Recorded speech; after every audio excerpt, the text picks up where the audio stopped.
Hey, what's up guys, this is Astranox. I'm back from the Epic 7 video. So the March developers notes were released and here are the major points for it. So we've got Arena Season 2, but the huge thing is there's going to be a reduction in MolaGora needed for the skill enhancements. There will be a catalyst, like a regional shop in Adventure. So like each region will have like the catalyst that can drop there. You can gain some points and exchange these points for catalyst. I'll talk more about that soon. So we also have limited events for free gear removal and also for experience and goal increase. There is of course the hero rebalancing, so like nerfs and buffs. Unfortunately, they're not specific enough. They will talk about those more in depth in a later time. I'll talk about my opinions, my thoughts on who they might nerf especially. And yeah, so let's begin here. I'm gonna, yeah, I guess I'll just read through this, but not like all of it. Okay, hello, this is Super Creative, Dev Notes. So the launch of Season 2, Hero Rebalancing, further improvements to hero development. Okay, they want players to like... They don't want players to use heroes like everywhere, like the same hero at the in like so many different areas. So I'll talk more about what I think about who they might nerf. So here they're saying that players are limited because like MolaGora are such a core part of the game and you like rely so much on skill enhancement. And like, I mean, there's a huge increase in like damage and stuff like that, like a turn reduction. You can get like 30 to 50% damage increase, sometimes even more, out of skill enhancement on a skill. So really like it's huge actually. So they require so many MolaGoras that it becomes really like, why should I pull for this hero when I can't even build the hero that I collected before? I've been hearing a lot about that. They want players to use a wider variety of heroes in Season 2 especially. Streamlining, catalyst farming. So yeah, Season 2, there's going to be some cool changes here. There's going to be some screenshots in a second.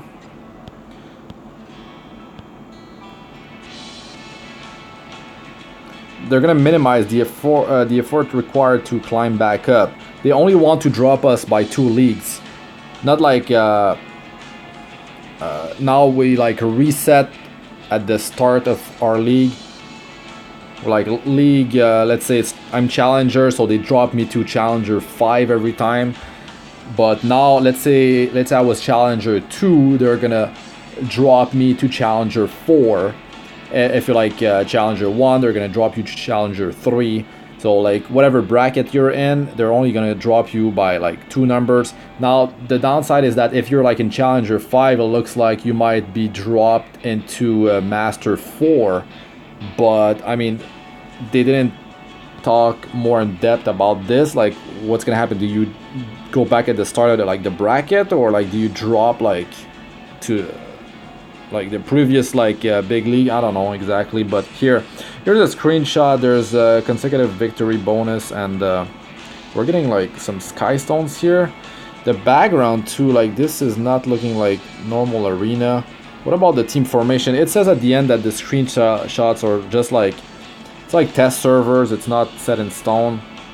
It's just some stuff I noticed there.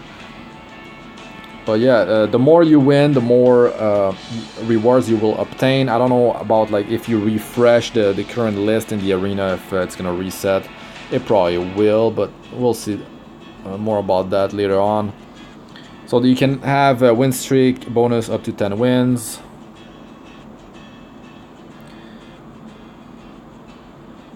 Okay, here's some like cool statistics. It's gonna be much more like other games like Summoner's War. Actually have a victory percentage, and your defense, you're gonna like see more stats, because like I mean you can always check your defense if it's like if you've been winning or losing, but like sometimes you can't keep track of all this, and so that's gonna be really cool. It's gonna be really cool. You can test more things, like more setups, more group compositions in your defense and all that. You can see consecutive victories, bonus, more victory points and more conquest points. Also, these are pretty cool. You can see back 4 weeks before what was your ranking, what league, and all that, and also your win rate in offense and in defense. So that's really cool.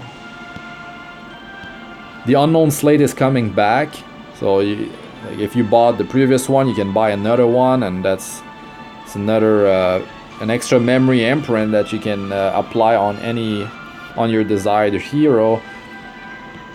New arena season 2 equipment. Now the item level is 88 for these new gear. Like it's really good. Oh, you will need additional currency, glory crests, on top of the conquest points to buy the unknown slate and to buy these item level 88 items. And also there's new frames. Is that how they called it? Let's see here. What did I write?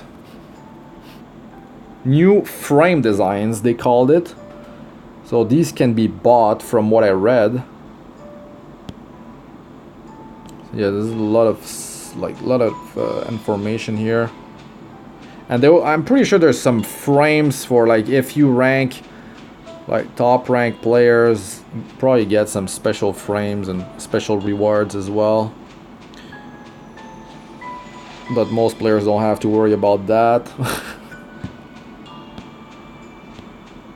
So okay, that was pretty much it. Yeah, not only that, other heroes who place in the highest tiers will also receive exclusive seasonal frames. I mean, maybe every league, if you were like in the top 10, top 5, top 3, you might get frames. So it's gonna be odd trying to place yourself. Like, might want to like drop to the previous bracket and try to rank in the top 3. I'm not sure if that's how it's gonna be, but to me it might just be like the actual top 3 of like the whole server. Hall of Fame, if you actually place in like top 3 for a few weeks or something like that. But I mean, most players, like, we don't even have to worry about this stuff. Hero rebalancing. Okay, the goal of hero rebalancing is to encourage players to use different heroes for different content within Epic 7. In regards to PvP, players should be able to strategize and battle effectively against certain team compositions. I mean, I'm mostly talking about like when I build, when you build a hero, when you build your team, like you want heroes that can shine in multiple areas of the game. I've been talking about this a lot, and yeah, I mean, it looks like they might want to nerf these heroes that might be too strong in too many areas of the game. So something that they want to do is to increase the effect percentage from awakening specific heroes. We also plan to balance overpowered heroes who severely affect the current meta with no counters. Any heroes directly affected by these changes, of course, will be available for recall, and players will be able to receive all currencies, materials used for these heroes. Lastly, we plan to improve heroes who haven't been able to be effective and used as intended. So they're gonna buff heroes that most players are not using, and they want to nerf overpowered heroes. What do they mean by overpowered heroes? Overpowered heroes are heroes that just show up in so many different players' team composition. These heroes are showing up in PvP, they're showing all over hunts, they're showing in the Abyss, they're showing in the Raid, they're showing in they're being used in so many different areas, and they're kind of plaguing PvP, like when they're talking about meta. So which heroes are those heroes really? Well, one that comes to mind is DN. DN was limited. Players have been saying, yeah, she's limited, she was limited, so I mean, they're not gonna nerf her, they're not gonna touch her. They've been releasing heroes that counter her, but still she shows up in so many defense.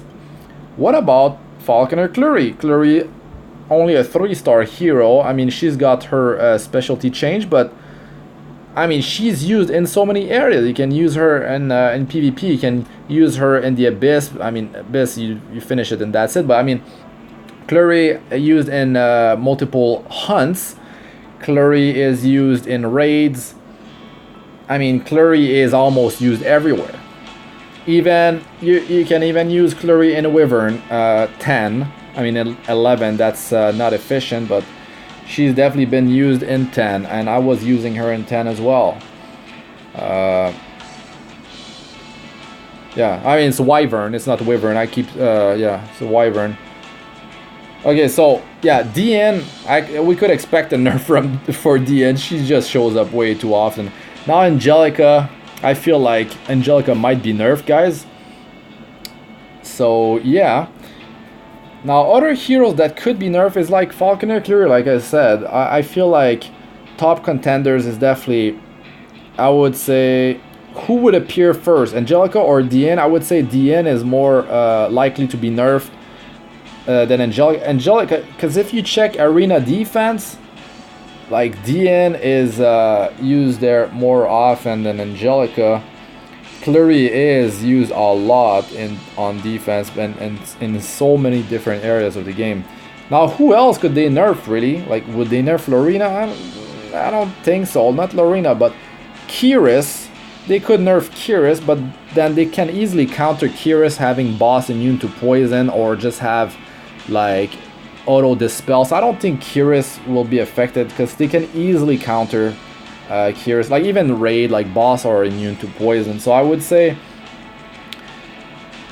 probably DN is top contender, and then it would be, I mean, Angelica is a 4-star. I would say Clury, Falconer Clury could be second position, and then Angelica, something like that. That's just like my thoughts real quick, yeah, thinking about it.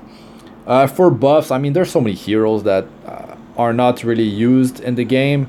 I mean, they always wanted like every hero to like shine in a specific area of the game. I mean, some of them are way too specific, and it's very specific situations where they could shine, and it's not enough. They need these heroes, they either need a specialty change or straight up like a rework or some pretty massive buff. But yeah, I'm not gonna go over like a list like that just now, but yeah, they want to definitely buff some heroes and nerf some others that are overpowered. But they're saying meta heroes who severely affect the current meta with no counters. So they're mostly talking about PvP. They're talking about PvP. Yeah, I mean, DN, Falconer, Clury, Angelica has a very low base speed, but I mean, she's used so often in so many other areas of the game though. I mean, she can definitely be used very effectively on your defense. It depends on your team really. But yeah, alright, moving on here. More detailed account of the hero balances will be posted at a later time. We will try our absolute best to monitor all heroes to ensure that they all have a chance to be utilized and valued.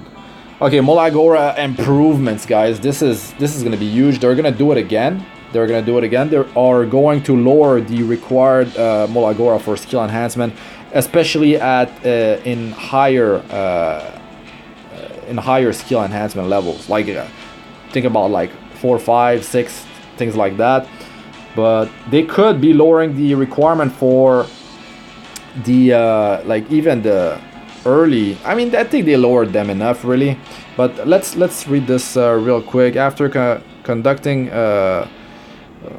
researches on the status of hero development in terms of cost and value, we still believe that some obstacle remain. One of the biggest obstacle is the number of MolaGoras needed to enhance skills. Yes, of course.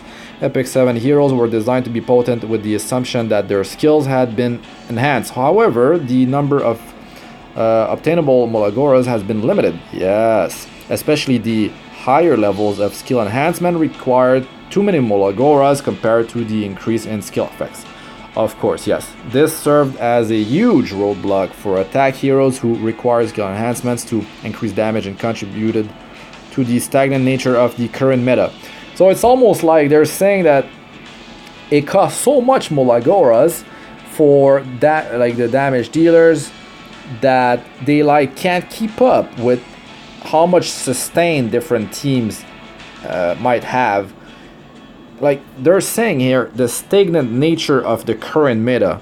So they're like saying that the meta is like people are like stacking defense, like super high health defense on their hero and speed, and using supports that just sustain the team so well that the battles are like, it's like a downhill battle. You can't nuke them early on, and you just keep on taking that arena damage, and the battle just ends up in a, like, you just end up losing because you keep on taking, what is it, 3,000 arena damage every I mean, I don't know exactly, it's like every arena turn, but it's based on a certain amount of speed or something. There's like anyways, so it's almost like they're talking about the fact that the battles are lasting too long, that heroes are not dealing enough damage because they're introducing like new heroes all the time, and we can't keep up with the skill enhancement. And since we can't get that extra damage,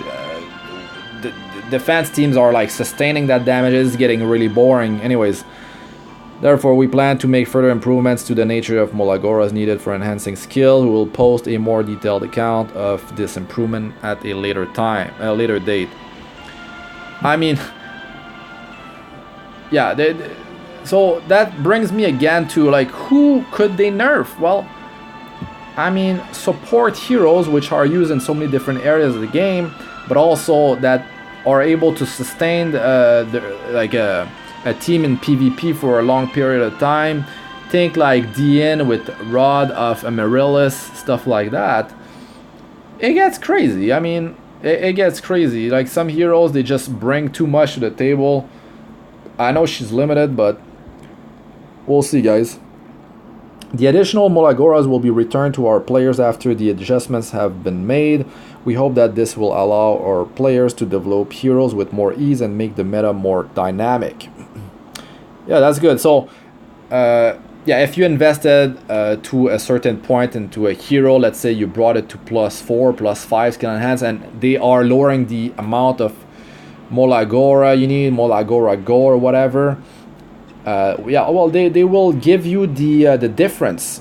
Like, if they are lowering the requirement, you paid like, let's say it was 3 MolaGora Go, and they are reducing that to 2. Well, they will give you 1 MolaGora Go or 4 MolaGoras, and that is for every hero. So yeah, moreover, we plan to make MolaGora Go exchange more accessible. That's really cool, like for players that have been lazy and not checking the vendor in the labyrinth, because that's where you get your MolaGora Go for 4 MolaGora and not 5. So yeah, currently players are able to exchange 5 MolaGoras for 1 MolaGora Go from Goblicus and Ki Ruburan, and exchange 4 MolaGoras for 1 MolaGora Go from Huge. So that's the secret vendor in Labyrinth, and the first one is just a static vendor that is always showing up in the Labyrinth in zone 3 of adventure in normal mode. You go straight and then you go right and he shows up, but you don't want to buy your MolaGora Go there because it costs 5 MolaGoras instead of 4 from the Labyrinth. In the Labyrinth, you just go in the first one, zone 1, the first one, You just go teleport to the top right portal, and then you go downward, and you do one battle and you reach the secret vendor. You always want to check this every day, not only because you can get charms, but I mean you can get the MolaGora Go for 4, but now they're gonna change that. It's gonna show up in the shop instead. You should still check the vendor though. It's just that it was random. You might be unlucky, like I've been unlucky, and that stuff has not been showing up for multiple weeks. But I mean, that's why you always want to have 4 MolaGora saved up, so in case one shows up you can buy it. Well, that is if you need it, if you want to skill enhance through to a certain point your hero or heroes. Anyways, yeah, therefore player will now be able to exchange 4 MolaGoras for 1 MolaGora Go in the in-game shop. HowTo will now instead sell charms at a cheaper price. Well, there you have it. There's still a change, and you should still check HowTo, because the charms are, I mean, I personally buy the necklace and ring charms, and of course the artifact charms. The weapon, chest helm, and boots charms, you don't want to buy those because you spend too much gold. It's much better to use equipment. You pay too much. It's been calculated that you pay too much. It's not worth it to buy those. Catalyst improvements. The second obstacle in hero development is the catalyst. Outside of the exchange shop and the side stories, catalyst drops were rare and were often difficult to farm. Yes. Therefore, we plan to add a new system, the regional market, where players are guaranteed to obtain catalyst. Now look at this. This is a regional market. So every zone in adventure, depending on what catalyst drop in that zone, when you go in local information, you see like which stage drops which catalyst. Well, yeah, I mean, you can go in that shop and straight up buy those catalysts. The screenshot might not exactly reflect, like it doesn't show the exact catalyst, but anyways, that's what they're saying. And Savara's Emporiums will expand into each region, and players will be able to exchange contributions in each world difficulty, only world difficulty region, for the regional catalysts. Catalysts available for exchange will have a weekly limit. I mean, yeah, it's understandable, weekly limit. The thing is, yeah, that's the thing. There's a certain amount of contribution points that you can hold. It looks like right now on this screenshot there's a limit of 1,000 per region. So you definitely don't want to farm more than 1,000 if you cannot buy more of your... if you bought all the weekly catalysts that you want, you definitely want to switch to a different region and not go... because it's going to stop giving you those CP, those contribution point past 1,000.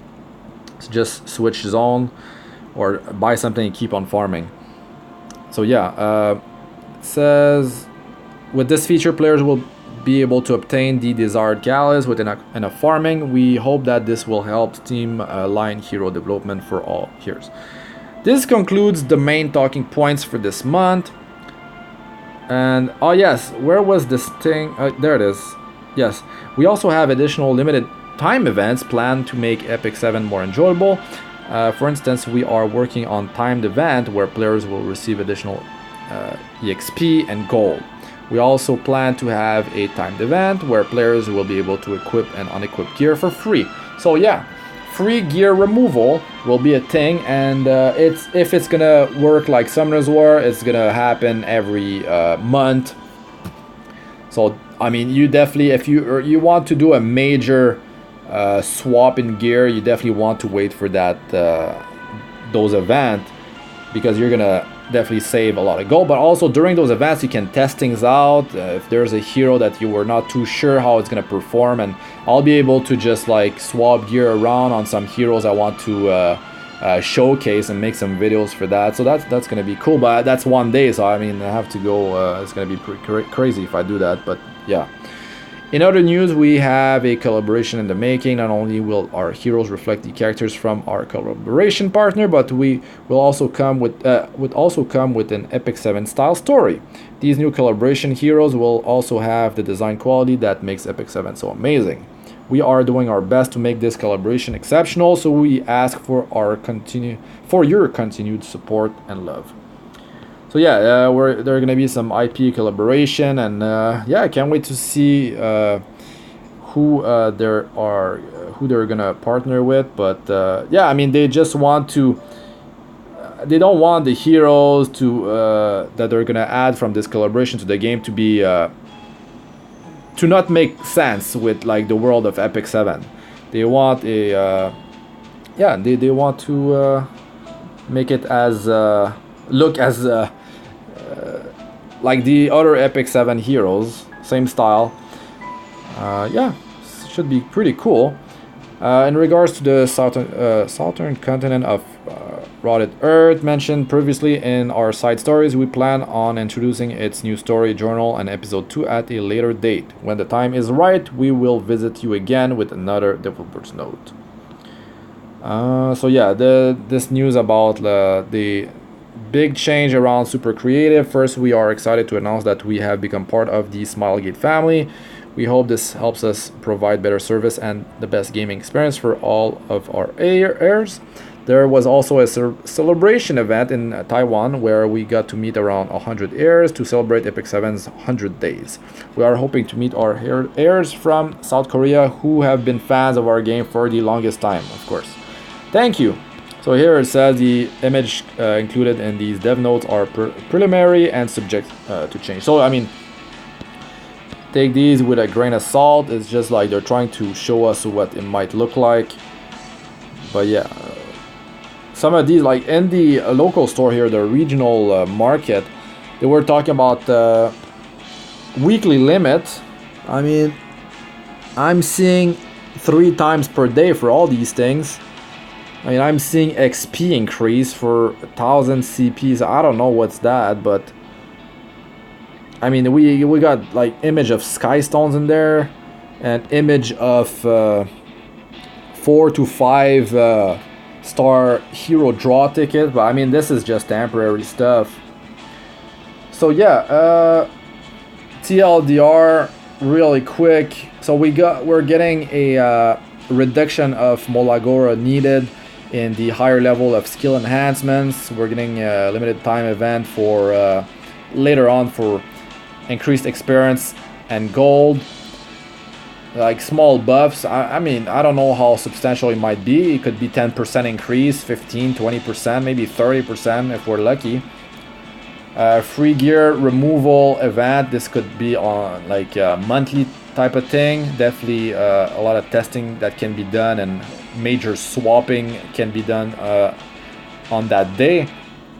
It usually happens on a day during the weekend. It's most likely gonna happen that way.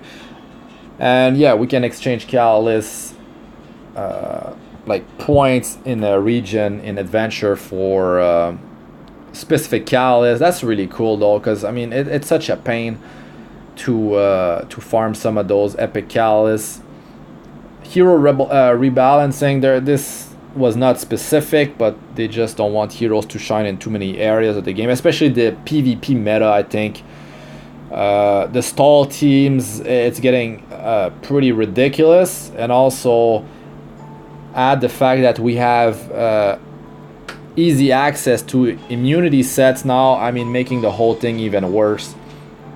But yeah, Arena Season 2, really cool stuff with all the new stats that they're gonna be adding up. And also we can only drop two leagues every week, so it's gonna be much easier to climb back up. And also it's gonna be much easier to actually climb in the arena, because I mean, imagine you like reach in your league, you're like in your bracket, whatever, you reach like, let's say reach Challenger 1, right? And then it's like, wow, you dropped me to Challenger 5. Now like I have to work all week to get to Challenger 1 again, and then I might even have to push just a bit more using Sky Stones to break through the next bracket, the next big league. So I mean, this is pretty annoying. I've never really done it because I felt like, wow, I mean, I'll just probably drop back or something like that. So that's really good. And yeah, I mean, we need Conquest Point and Glory Crest to purchase items. We need those for the Unknown Slate, which we can buy again. It's very cool. I hope actually if they nerf a hero like DN and I invested an Unknown Slate into her, I hope they give it back to me. Because yeah, I feel like there's a pretty big chance she's gonna get hit with the nerf stick. The nerf bat. Yes, that's what it's been called. Well, in the games I've played before, MMOs. That's what it's been called. So yeah, a lot of statistics, and yeah, the thing about winning multiple times or getting extra rewards. The thing is, yeah, if you refresh your list in Arena, maybe it's gonna reset that counter. So I mean, if you really have to face every team on every like on your list, there are some teams that you definitely don't want to farm sometimes. Like, you know, these teams are gonna take forever to take out. So we'll see what happens there. But they also want to make like the higher leagues like the matchmaking to be more fair and make them fight each other instead of like matching them with like much lower opponents, which is yeah, kind of unfortunate that it's working that way right now. So also, like, if you want to get these first time rewards when you push in the arena, that's another thing you might have to think about here. If they are only reducing our, where is it? So here, league info. So you see, like, okay, so there might be something like, let's say you are Challenger 5, they might drop you to Master 2 on the weekly reset. Or they could keep you in, let's say you're Challenger 5, they might keep you at Challenger 5 because they don't want to drop you from Challenger to Master. So that, I'm not sure what's going to happen with that. If they keep you at Challenger 5, that's really good, but we'll see. Now, if you reach like Challenger 1, they're going to drop you to Challenger 3 only. But think about all these promotion rewards. These are first time rewards that you gain when you break through a new leagues. And if you add all these things, that is so many sky stones, guys. But now if, let's say, players that are in Legend 1 to, let's say, all Legends, like, they're gonna drop only 2, meaning that it will be near impossible for you to try to like rush into like when there's a weekly reset, to try to rush to like high champion or even high legend. Like, forget about it. The top players are gonna stay there, and you're gonna have to face their defense. So forget about getting these first time promotion rewards. So if you want to get them, I'm thinking about it as well, is to, on a weekly reset before they do this change in the season 2, you definitely want to use sky stones to push through higher and get those first time rewards, because you might never get them. You might get a few, but realistically, if you're a free to play player and you've been like in, let's say, Master, Challenger, like there's only, like, you're not gonna, in most cases, you're not gonna be able to push into a high legend from like Challenger. So yeah, you might want to consider going for it. So yeah. Alright guys, so I think that's gonna be it for this one. I mean, that's pretty cool. Item level 88 from season 2. We'll see. I mean, my issue with that is that it's so random. It's so random. You might get like the substats could be set, but it looks to be like random for every player. But then when you come to roll it, like, it could roll terribly. Let's say they all have speed on the substats, and like some players get ultra lucky and they roll some like crazy 20 speed items with the substats, and you're stuck with like your initial like 4 speed, 5 speed roll. Because item 88, item level 88 can actually start with 5 speed on the substat, and you get 4, that's the between 1 and 4 speed roll. I mean, there's gonna be some players that are gonna be super lucky, but I doubt that they're gonna have every piece with speed, because I mean, yeah, they don't want to have too many players roll some crazy amount of speed there, because usually all the substats are actually good. They're not you don't have any flat attack, defense, and all this garbage. So that's really cool. But yeah, we'll see. That's my beef with it. Like, you spend so much time to get those. It's gonna be Glory Caress and Conquest Point, and then you roll the items super bad. But I mean, it's like this for the whole game. It's just these things can only be bought once per season. So yeah, I mean, we'll see what happens. We'll see what happens. And yeah, overall, I like what I read. A really cool change that are coming up. And yeah, I hope you guys enjoyed and are pretty excited about these changes. So yeah, that's it for this one, guys. Let us know in the comment section who you think might be nerfed, who you think might be buffed, and yeah, what do you think about these developers notes. So yeah, I'm Astranox. Like, comment, subscribe for more. Press the bell icon if you'd like to be notified whenever I release a new video, and check out my other videos. They should be showing up on the screen now. All right, peace out.